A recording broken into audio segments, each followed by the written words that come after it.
what's up guys, it's Girl Hands, and I got a couple little highlights from this first round in King of the Hill, although I really shouldn't call them highlights because they're actually clips of Stabby and I getting our asses absolutely handed to us. And there's a bunch of different factors that were working against us in this first round. The biggest one was we were playing against a full party of people.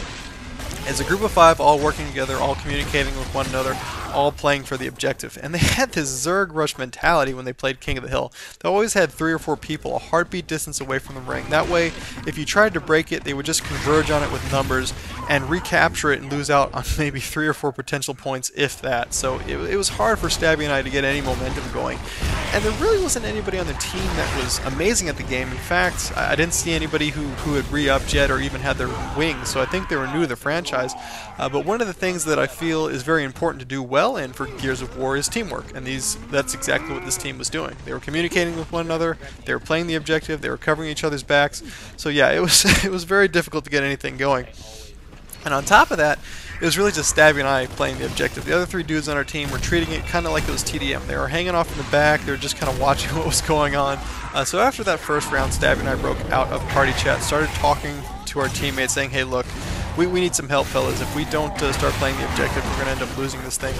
And it actually made a world of difference. The guys actually started playing for the objective. We narrowly went out the second round, and this gameplay right here is the third and final tiebreaker round to see who wins it.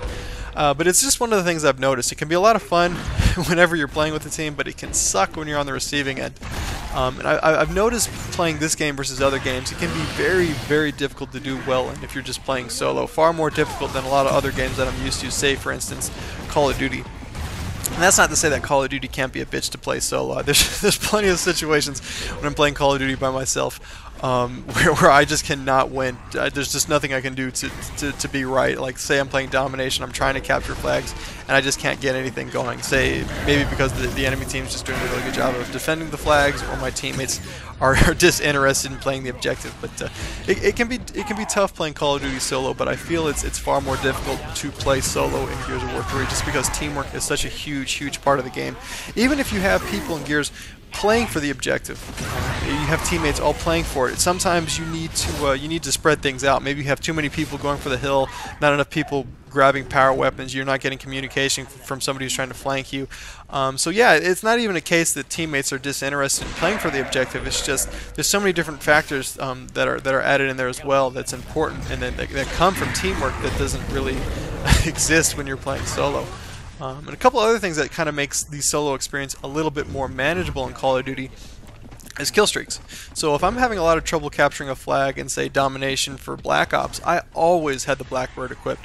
Just because if the Blackbird's up in the air, if I'm able to get it, then I know where the enemies are located, I know the routes that they're taking, so it gives me a little bit of time to prepare if I'm trying to capture a flag and kill them en route. And if I've got a higher kill streak like Chopper Gunner or Dogs, I mean, if I can get a Blackbird and Dogs on the map at the same time, there's no way the enemy can defend flags. They're just screwed. They're sitting there trying to survive against dogs and defend the flags. It's just not going to happen. So you've got these kind of things that can completely change the tide of battle. I mean, in Modern Warfare 2, you had the AC-130, like the Angel of Death. You can just rain down hell from the skies. If I can get the AC-130, I'm looking at where the enemies are located. I can provide that information to my teammates, and I can also keep the enemy suppressed. And yeah, they could work together to try to shoot it down, but it's got 3 flares, so the AC-130 is at least going to make some type of impact on the overall gameplay. So yeah, you have these kill streaks that can make the overall experience a lot more manageable in Call of Duty. You don't really have anything like that in Gears of War. You've got power weapons, sure, but you just don't automatically get power weapons by getting 3 or 4 kills in a row. You've actually got to fight for them, and some of the best ways to pick up power weapons is, again, like I said before, teamwork. Your teammates are working to give you cover, provide you crossing fire, just basic communication to let you know maybe if a power weapon is free. So yeah, it's one of the things that's, like I said before, it can be a lot of fun when you're working with a team, but it can also suck if you're just playing solo. And I've heard one of the biggest, I wouldn't say it's complaints, but one of the things that the community really wants to see is a Stranded playlist. Because I've noticed playing Gears of War that I'll run into a lot more groups of people than, say, Call of Duty. Maybe not full parties, but I run into a lot of groups of 2 and 3 and 4. So a lot of people want to see these Stranded playlists, which work similar to the Mercenary playlist in Call of Duty. It's basically you just can't join the game modes as a party. So yeah, it's something that it's not really a big deal for me because I normally play with a full party, and even if I play solo, it's not that big a deal. But I'm sure a lot of people really would appreciate it.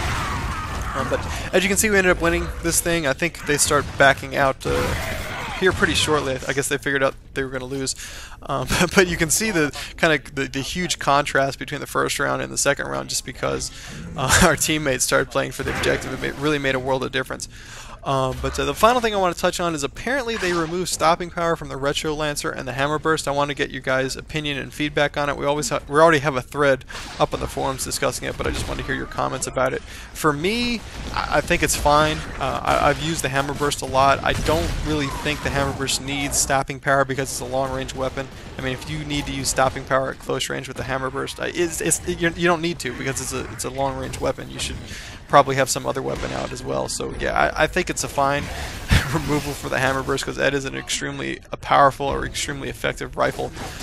For the Retro Lancer, I never use it, so I don't know how big of a difference it's going to make. For me, since I typically use the Gnasher in close quarters situation, I know it's going to make battles against the Retro Lancer that much easier, so I personally don't have a problem with them removing stopping power. But let me know what you guys think, and let me know if you think they need to do any tweaks to the Lancer as well. It's interesting reading the Epic forums. There's a lot of people complaining on both sides. Some people are just absolutely pissed that they removed stopping power, and other people are just praising the decision. So just let me know where you guys fall. Let me know if you think that they need to do any more tweaks to the rifles, or you think they're fine the way they are. Hope you guys enjoyed the video, and like always, take it easy.